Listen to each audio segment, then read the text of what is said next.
الحمد لله رب العالمين والصلاة والسلام على أشرف الأنبياء والمرسلين الذي سمي في السماوات بأحمد وفي الأرضين بأبي القاسم محمد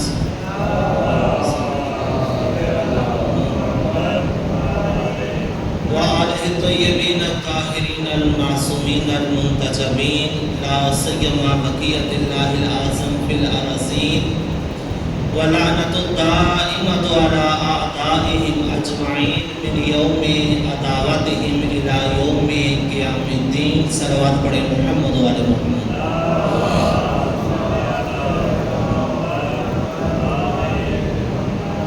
موضوع گفتگو کربلا اور احیاء امامت ہے. قرآن کریم میں ارشاد رب العزت ہے یا ایھا الانسان انک قادح الی ربک قدحا فملاقیہ. اے انسان تو اپنے رب کی طرف چل رہا ہے،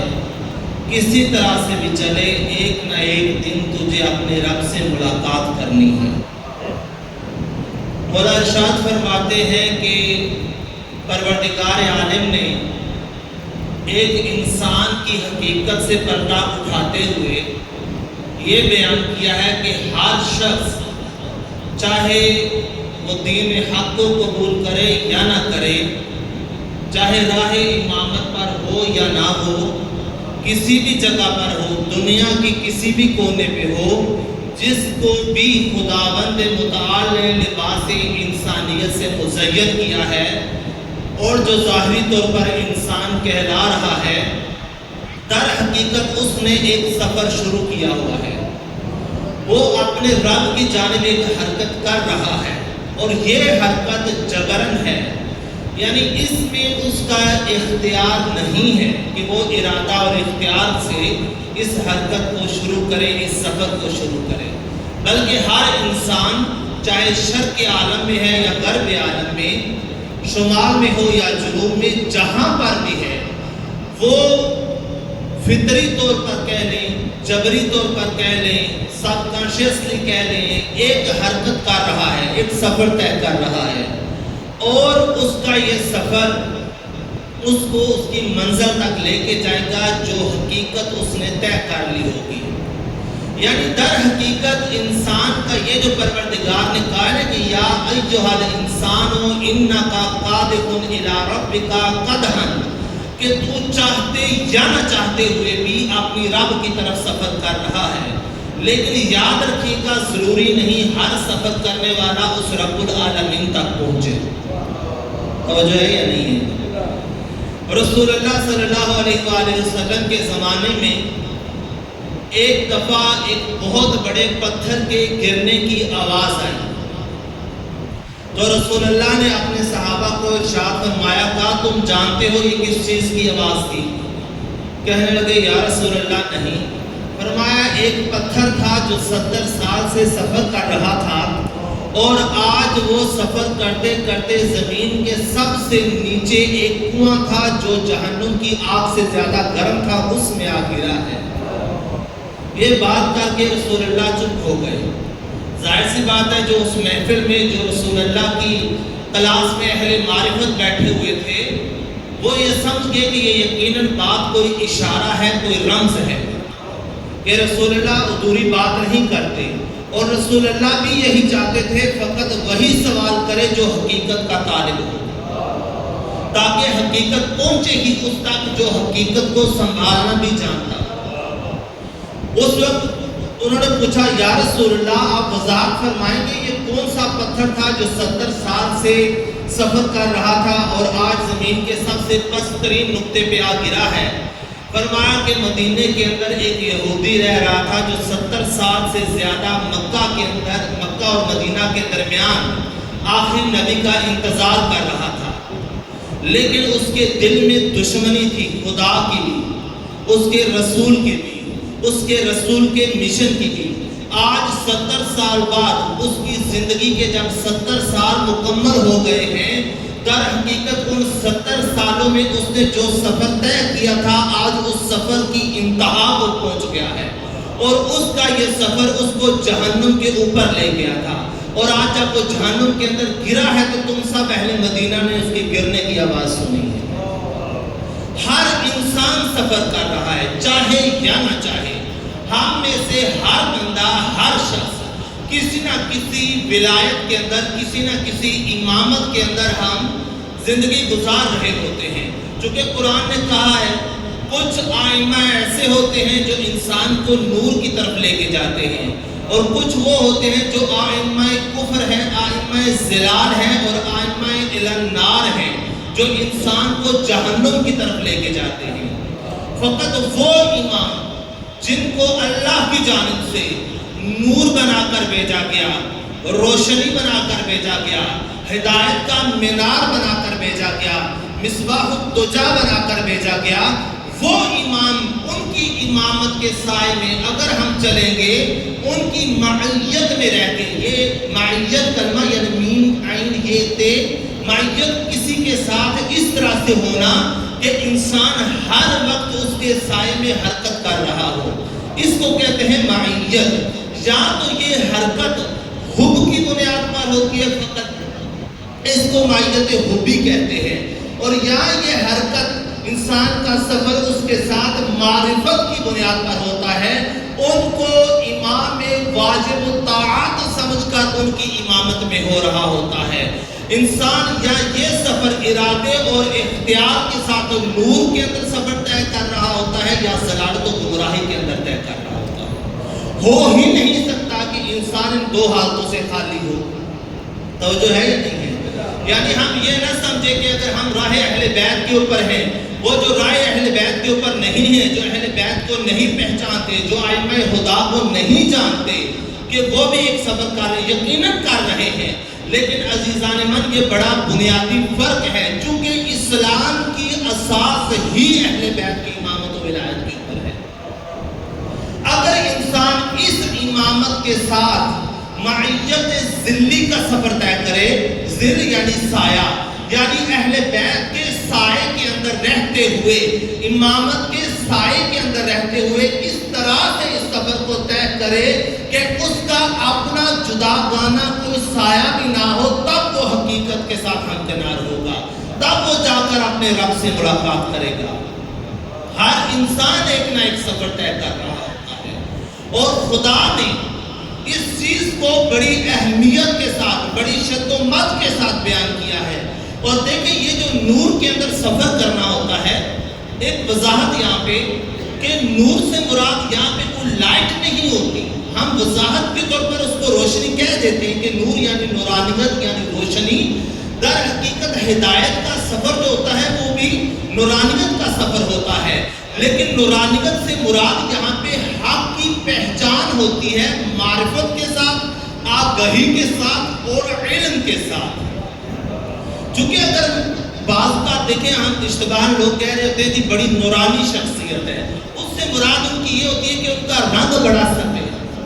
سفید رنگ کو یہاں پہ وائٹ کلر والے شخص کو نورانہ کہتے ہیں، اس حساب سے تو بہت ساری قومیں پھر اہل نور ہوئی۔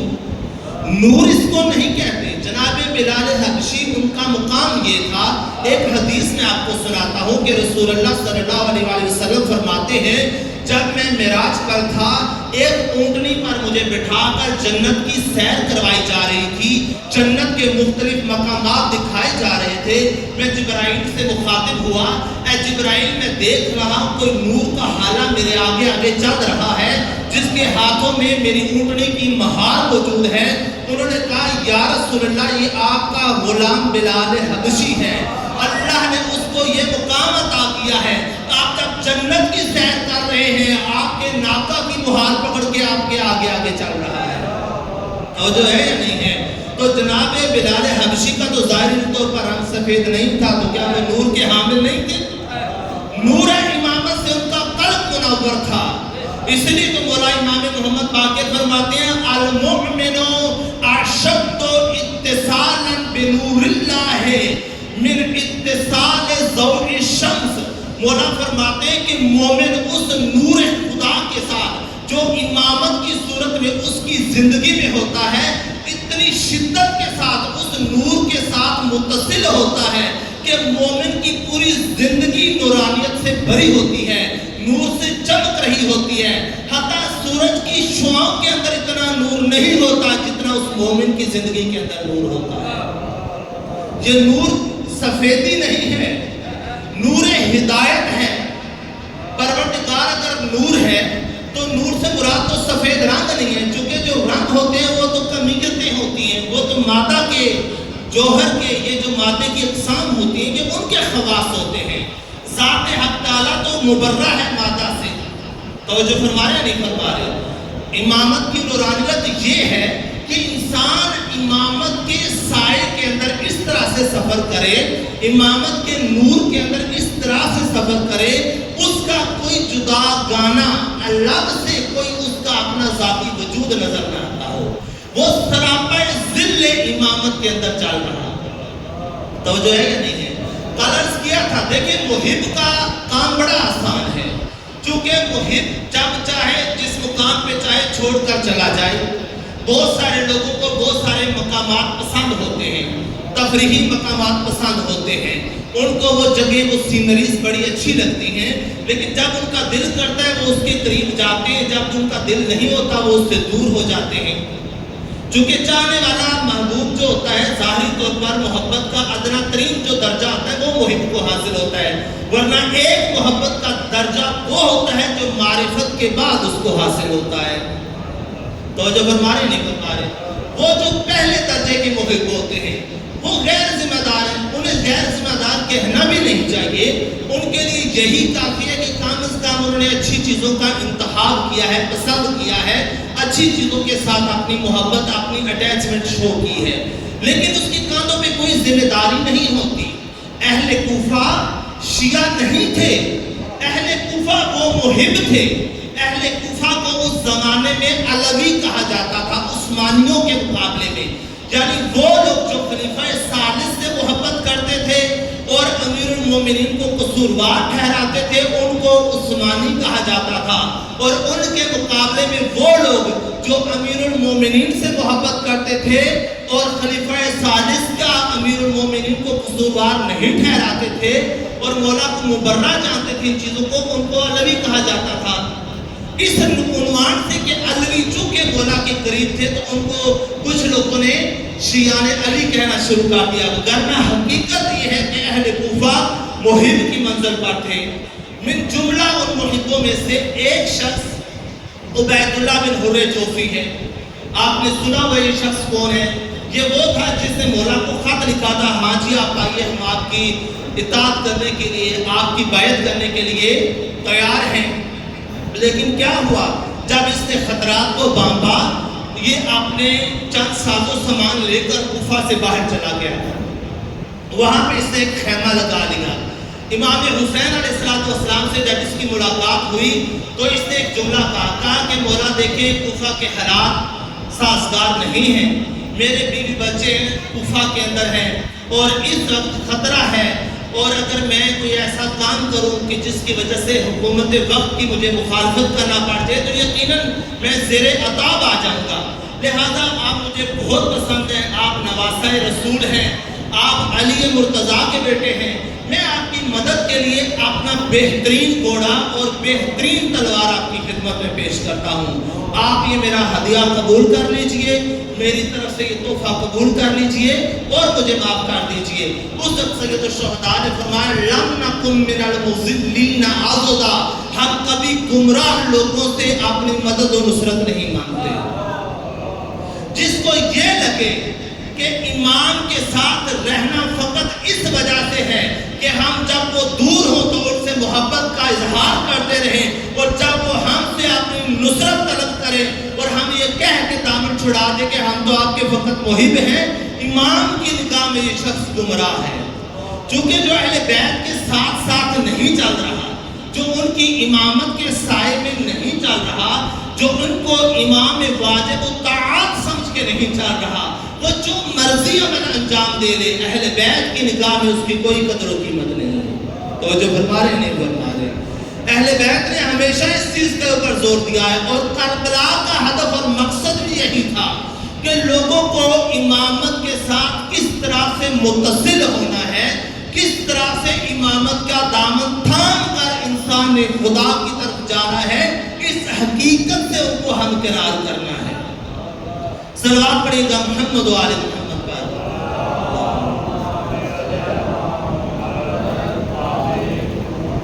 عزیزان من، سید الشہداء نے اسی حقیقت سے لوگوں کو ہمکنار کرنے کے لیے، جب بعض اوقات یہ کہا جاتا ہے کہ مولا کا مطلب یہ چاہتے تھے امام حسین کی قربانی یہ تھی نماز کو زندہ کیا جائے، امام حسین کی یہ قربانی کا مقصد ہے عبادت سے جو لوگ دور ہو چکے ہیں ان کو زندہ کیا جائے، امام حسین، یہ ساری باتیں اپنی جگہ اچھی باتیں ہیں، لیکن یہ ہدف، مقصد اور فلسفہ قیام امام حسین نہیں ہے۔ توجہ فرما رہے نہیں فرما رہے؟ ہدف کیا تھا؟ لوگوں کو جو امامت کا در چھوڑ چکے تھے اور امامت طاغوت میں چلے گئے تھے، توجہ فرمائیں، امامت طاغوت کے اندر چلے گئے تھے۔ کچھ لوگ تھے دیکھیں جو فاسق ہوتے ہیں، جو عملی طور پر اللہ کے احکام کا انکار کرے، اصولی طور پر عقیدے کے طور پر اس کو یقین ہو کہ یہ جو کچھ اللہ نے بیان کیا ہے یہ درست ہے، یہی حقیقت ہے، ان چیزوں کے اوپر اعتقاد رکھتا ہو، عملاً ان چیزوں کا انکار کرتا ہو، ایسے شخص کو فاسق کہتے ہیں اور اس عقیدے کو فسق کہتے ہیں۔ لیکن اگر یہی آدمی جو عملی طور پر احکام الہیہ کا انکار کر رہا ہے اور اصولی طور پر ان کو مان رہا ہے، برملا آ کر ملائے عام میں، عام لوگوں کے سامنے بھی احکام خدا کا مذاق اڑائے اور ان کا اوپر اپنے ایمان نہ ہونے کا ثبوت پیش کیا جائے، ایسے شخص کو فاجر کہتے ہیں۔ ایک ہوتا ہے فاسق، ایک ہوتا ہے فاجر، اور اس سے آگے ایک مرتبہ ہوتا ہے کہ انسان اللہ کی جو نظام ہے اس کے اندر اپنی فرما روائی کا دعوے دار بن جائے کہ میں حاکم ہوں لوگوں کا، جبکہ اللہ کی طرف سے اس کو یہ عہدہ نہیں دیا گیا۔ تو ایک ہوتا ہے فسق، ایک ہوتا ہے فجور، ایک ہوتا ہے کفر۔ انسان جب حالت کفر سے درکنار ہوتا ہے، اس سے جا ملتا ہے، اس وقت وہ باقاعدہ طاغوت بن کر اللہ کے نظام میں ظاہر ہو رہا ہوتا ہے۔ اور یہ کیا ہے؟ جہاں انسان نور کے اندر سفر کر رہا ہے یا طاغوت کے سایہ رہ کر ظلمت کے اندر سفر کر رہا ہے، ہو ہی نہیں سکتا انسان ان دو حالتوں سے باہر ہو۔ جو شخص بھی، اصول کافی کی مستند حدیث ہے، توجہ فرمائیے گا، مولا فرماتے ہیں پروردگار نے ارشاد فرمایا ہے لَأُعَذِّبَنَّ كُلَّ قَوْمٍ،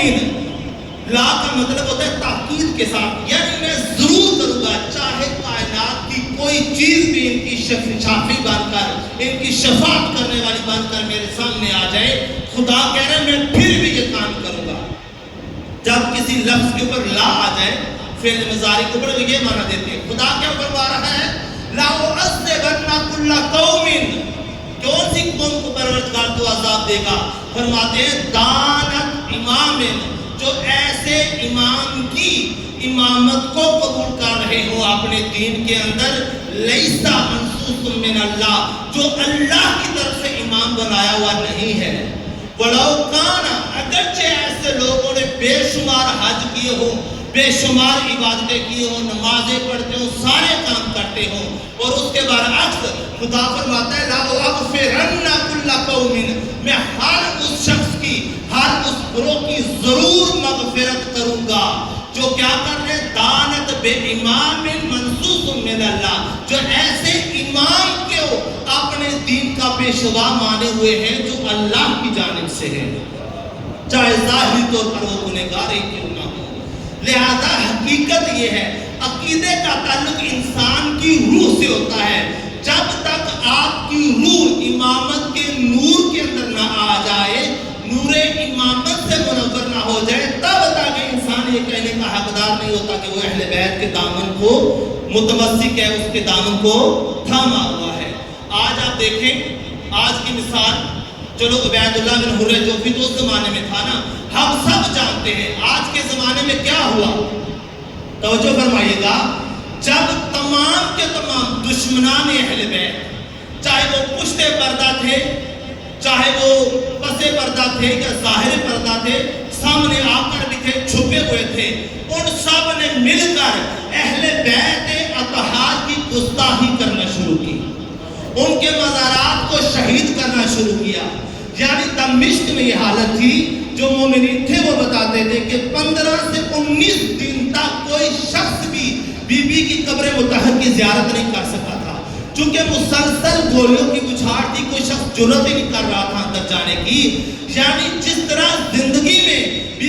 بی کی زندگی میں ان کے اوپر تازیانے برسائے جا رہے تھے،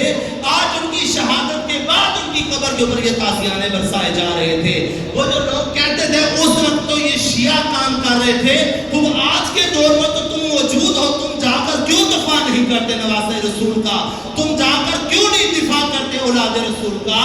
اس لیے کہ تمہارا یہ دعویٰ جو ہے کہ ہم اہل بیت کو بھی چاہنے والے ہیں، تم فقط زبان سے دعویٰ کرتے ہو، نہ تمہارے دل میں اہل بیت کی جگہ ہے، نہ تمہارے عقیدے میں جگہ ہے۔ کنہوں نے جا کر اہل بیت کے اوپر اپنی جانیں نچھاور کی؟ وہ کون سے جوان تھے جنہوں نے اپنے سر ہتھیلیوں پہ رکھ کے بی بی کی بارگاہ میں نذرانہ پیش کیا؟ وہ کون لوگ تھے جو کفن باندھ کر چلے گئے، انہوں نے کہا یہ گولی ہمارے سینے پہ تو لگ سکتی ہے لیکن بی بی کی قبر مطہر کی طرف نہیں لگے گی۔ داعش فقط 50 کلومیٹر کربلا سے دور رہ گئی تھی۔ سامر جو مومنین تازہ گئے ہو زیارات پہ ان 4-5 سالوں میں، 2018 میں باقاعدہ طور پر داعش کے خاتمے کا اعلان ہوا تھا نا۔ 2018 میں جو لوگ 19 میں گئے ہیں کربلا کے لیے، سامرہ کا حرم، امام حسن عسکری کا حرم، امام علی نقی علیہ السلام کا حرم مکمل طور پر انہوں نے شہید کر دیا تھا۔ امام زمانہ کی جو جائے ولادت تھی، جو محل ولادت تھا امام کا، وہاں اس کو مسمار کر کے مدرسہ بنا لیا گیا تھا۔ کن لوگوں نے یہ آزاد کروایا؟ ان کافروں سے، ان فاجروں سے، کنہوں نے اس چیز کو آزاد کروایا؟ کون تھے جو مدافع حریم رسول اللہ بن کر سامنے آ گئے تھے؟ زمانے نے دیکھ لیا کب تک انسان پردہ ڈالیں گے۔ توجہ فرما رہے نہیں فرما رہے؟ زبان سے کہنے والے وہ فقط محب ہوتا ہے، محب کی کوئی ذمہ داری نہیں ہوتی۔ بڑی اچھی بات ہے کہ تم اہل بیت کی محبت کا دعویٰ کر رہے ہو، لیکن اس سے آگے یہ کہنا کہ تم اہل بیت کو وہی کچھ مان لو جو رسول اللہ منوانا چاہتے ہیں، یہ سراسر جھوٹ ہے۔ صلوات پڑھے گا محمد و آل محمد۔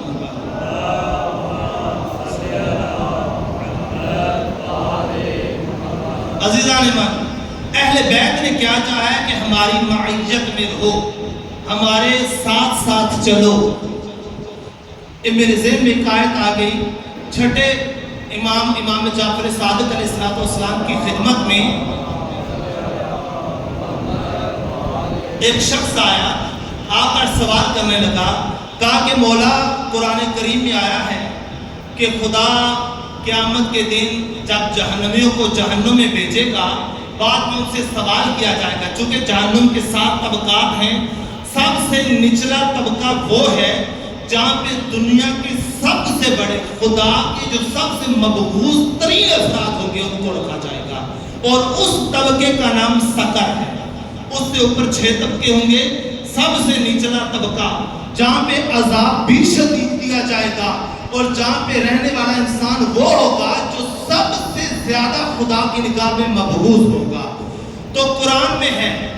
ان جہنمیوں سے جو اس سقر کے اندر موجود ہوں گے، سوال کریں گے فرشتے۔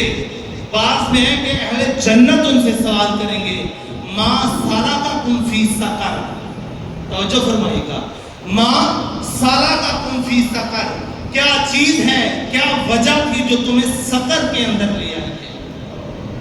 ما سلککم فی سقر، تو وہ آگے سے جواب دیں گے لم نکن من المصلین۔ اب ترجمہ کرنے والے کیا کرتے ہیں؟ ہم نماز پڑھنے والوں میں سے نہیں تھے۔ توجہ فرما رہے ہیں نہیں فرما رہے؟ ہم نماز پڑھنے والوں میں سے نہیں تھے، یہی ترجمہ کیا جاتا ہے۔ آپ کوئی بھی کسی بھی مکتبے کا قرآن اٹھا کے دیکھیں، یہی ہے۔ راوی نے سوال کیا، مولا یہ جو کہہ رہے تھے کہ لم نکن من المصلین، یہ کون سی نماز کو ترک کرنے والے مصلی ہیں؟ یہ کس چیز کو چھوڑ دینے والے ہیں؟ امام نے پوچھا تو تفسیر چاہتا ہے یا اس کی حقیقت چاہتا ہے؟ توجہ ہے یا نہیں ہے؟ مولا نے کہا اگر تفسیر چاہتے ہو تو الگ ہے، اگر اس چیز کی حقیقت چاہتے ہو تو ہم تجھے بتا دیتے ہیں۔ راوی نے کہا نہیں مولا، تفسیر بتانے والے تو شاید اور بھی بتا دیں گے، اس حقیقت سے پردہ اٹھائیے کہ ما سلککم فی سقر کے جواب میں جو وہ کہہ رہے ہیں لم نکن من المصلین، ہم مصلین میں سے نہیں تھے، ہم مصلی نہیں تھے، یہ کون سی حقیقت ہے؟ تو مولا نے کہا ایک بات کا مجھے جواب دو۔ اس نے کہا جی مولا۔ مولا نے فرمایا کہ عرب اکثر گھوڑ سواری کے بہت زیادہ شوقین ہوا کرتے تھے، گھوڑے دوڑایا کرتے تھے۔ امام نے کہا تھا عربی زبان میں وہ گھوڑا جو سب سے زیادہ آگے ہوتا ہے، توجہ فرمائیے گا، وہ گھوڑا جو سب سے آگے ہوتا ہے اس گھوڑے کو کیا کہتے ہیں؟ اس نے کہا اس کو سابق کہتے ہیں، اس کو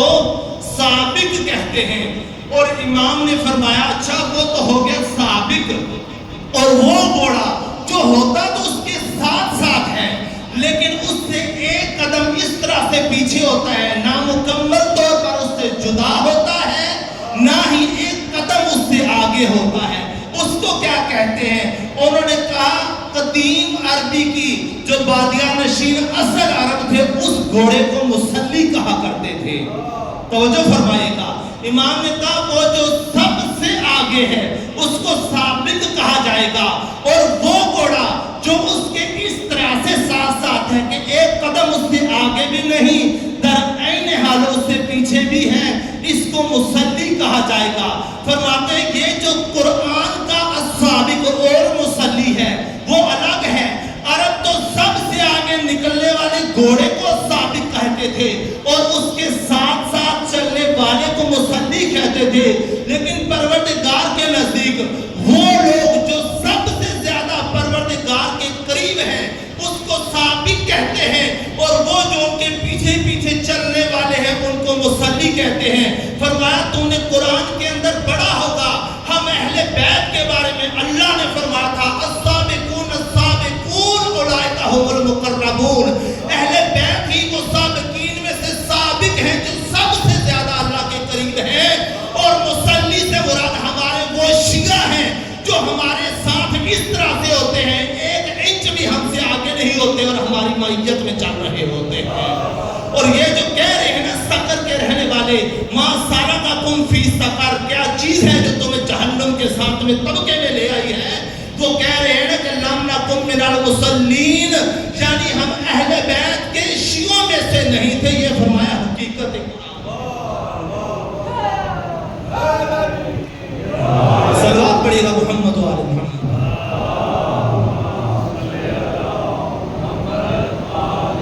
عزیزان ایمان،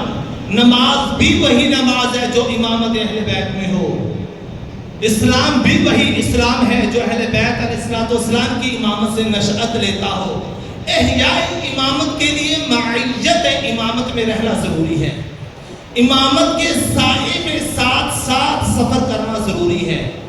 یہ نہیں ہو سکتا کہ ایک شخص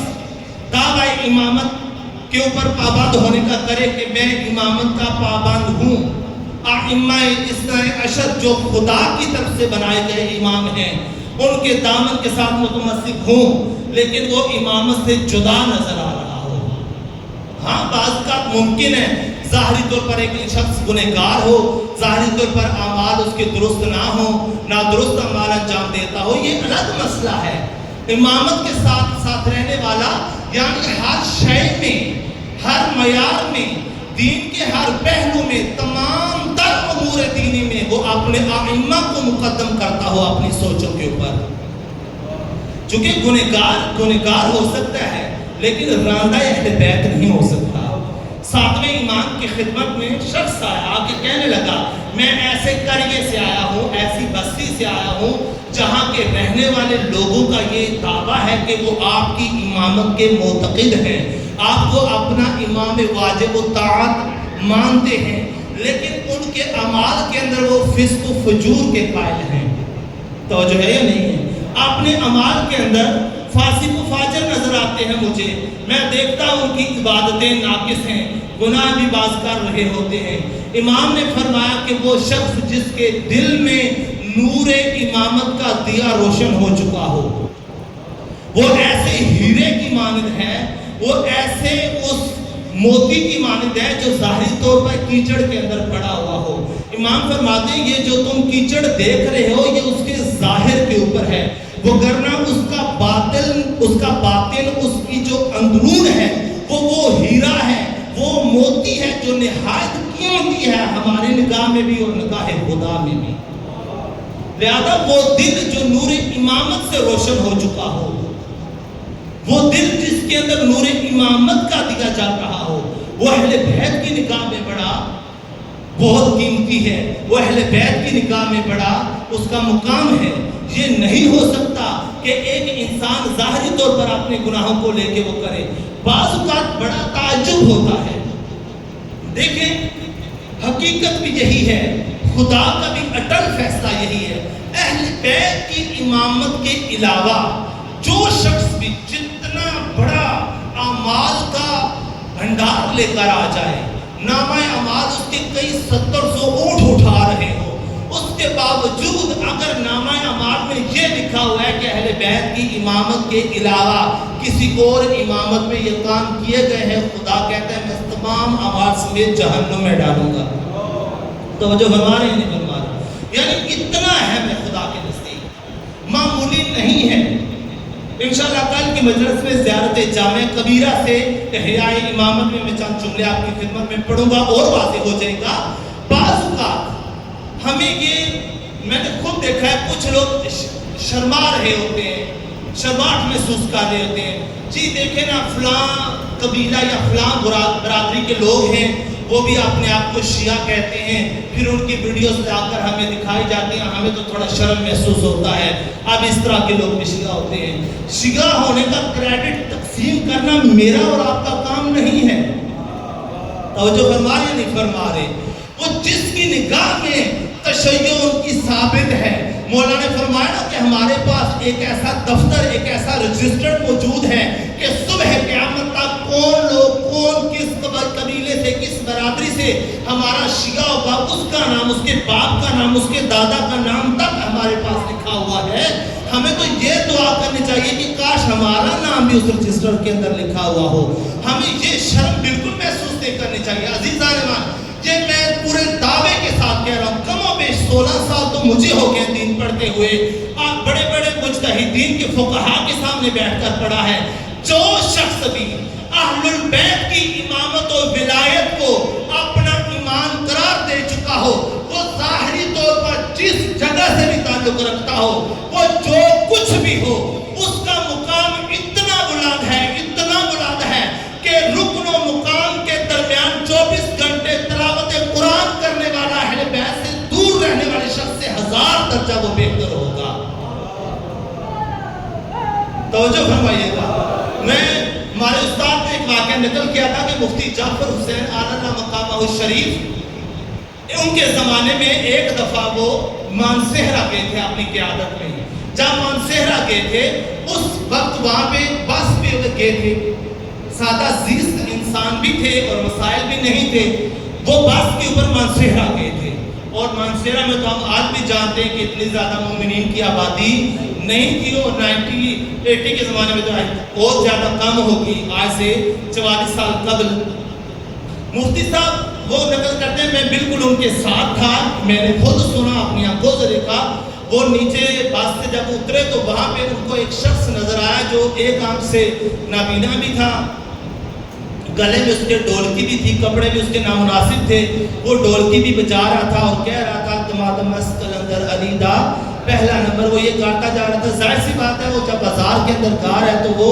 کچھ لینے کے لیے گا رہا تھا۔ کہتے ہیں کہ مفتی صاحب کی جیب میں جتنے پیسے تھے انہوں نے اٹھا کر اس کے ہاتھ میں دے دیے۔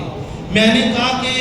قبلہ یہ کیا کر رہے ہیں، ہم نے تو بھی واپسی کا سفر کرنا ہے، اور یہ تو اس طرح کے تو لوگ ہر جگہ نظر آتے ہیں۔ مفتی صاحب نے کہا میں نے اس لیے نہیں دیے کہ یہ کچھ مانگ رہا تھا، میں نے تو اس لیے دیے جہاں پہ بیٹھ کر یہ علی علی کر رہا ہے، یہاں پہ علی علی کرنا آسان نہیں ہے، میں تو اس کے حوصلے کی داد دے رہا ہوں۔ لہذا یہ جو ہم دیکھتے ہیں کہ بعض اوقات یاد رکھیں، جتنا مرضی معاشرے کی تقسیم کے لحاظ سے ایک شخص جس مرضی برادری سے تعلق رکھتا ہو، جس مرضی کاسٹ سے اس کا تعلق ہو، جس مرضی پیشے کے ساتھ وابستہ ہو، اگر اس کے دل میں اہل بیت کی امامت و ولایت موجود ہے، یہ یقیناً و یقیناً نگاہ علی میں امام کعبہ سے بھی افضل ہے۔ کیونکہ امامت کا معیار اتنا بلند ہے، اہل بیت کے نزدیک، اللہ کے نزدیک دین کا دار و مدار ہی امامت ہے، جو کچھ ہے وہ امامت ہے، اور اس کے علاوہ جو کچھ ہے فرمایا وہ ظاہر بڑا خوشنما ہوتا ہے لیکن ان کی حقیقت کچھ بھی نہیں ہوتی۔ عزیزان ایمان، کوشش کریں اس امر کی کہ ہم جس طرح امامت کے اوپر آئیں اس کے اوپر قائم رہیں، اس کے اوپر دائم رہیں، امامت کے سائے میں ساتھ ساتھ چلنا بھی شروع کر دیں۔ اسی سائے میں چلنے ہی کے لیے سید الشہداء نے اس عظیم قربانی کو انجام دیا تھا۔ آپ توجہ فرمائیں کہ سید الشہداء کا جب وقت آخر آن پہنچا تو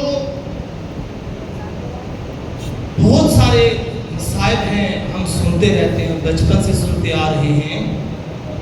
بی بی جناب زینب کبریٰ فرماتی ہیں وہ مصیبت جس کو دیکھ کے مجھے اپنے نانا کی غربت یاد آ گئی، مجھے رسول اللہ کی غربت یاد آ گئی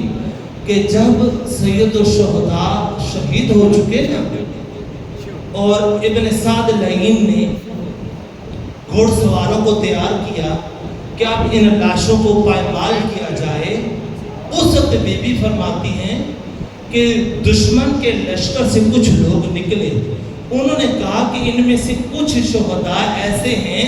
جن کا دور دراز سے کسی نہ کسی نسبت سے تعلق ہمارے قبیلے سے ہے، ہم نے تیرے کہنے پہ ان کو قتل تو کر دیا لیکن ان کی لاشوں کی بے حرمتی نہیں کریں گے، ان لاشوں کے پر گھوڑے نہیں دوڑانے دیں گے۔ بی بی کہتی تھی میں تل زینبیہ پہ دیکھ رہی تھی، اکثر لاشیں وہاں سے ہٹا لی گئیں، ایک وہ لاشا جس کا کوئی نسبت، کوئی رشتہ داری، کسی کے نزدیک اس کا کوئی احترام بھی نہیں تھا، وہ فقط مظلوم کربلا کی لاش تھی۔ بی بی کہتی ہے میں نے بہن کہا کہ کہا صلی اللہ علیہ یا رسول اللہ، اے میرے نانا، اے اللہ کے رسول، میرا آپ پر سلام ہو، اپنے نواسے کی غربت دیکھ رہے ہیں، ہر ایک کا تو رشتہ یہاں پہ موجود ہے، ہر ایک کے ساتھ نسبت رکھنے والا موجود ہے، کیا اتنی بھی تیرے نواسے کے ساتھ نسبت رکھنے والا یہاں پہ موجود نہیں جو اس کی لاش کو پائمال ہونے سے بچا سکے؟ اور علماء فرماتے ہیں حق شفا جو ہے وہ فقط تربت حسین نہیں ہے، وہاں تک وہ ساری کی ساری خاک حق شفا بن چکی ہے،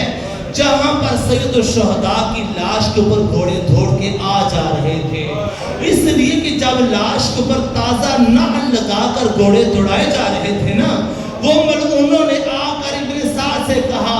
اب ہماری جوڑنا انعام سے بھر دو، ہم نے حسین کی لاش کو اتنا پامال کر دیا ہے، اب حسین کی ماں آ جائے وہ بھی پہچان نہیں سکے گی۔ اگر تجھے یقین نہیں آتا یا حسین کی لاش کو دیکھ لو یا ہمارے گھوڑے کے سموں کو دیکھ لو کتنی پامال ہو گئی ہے۔ الا لعنت اللہ علی القوم الظالمین۔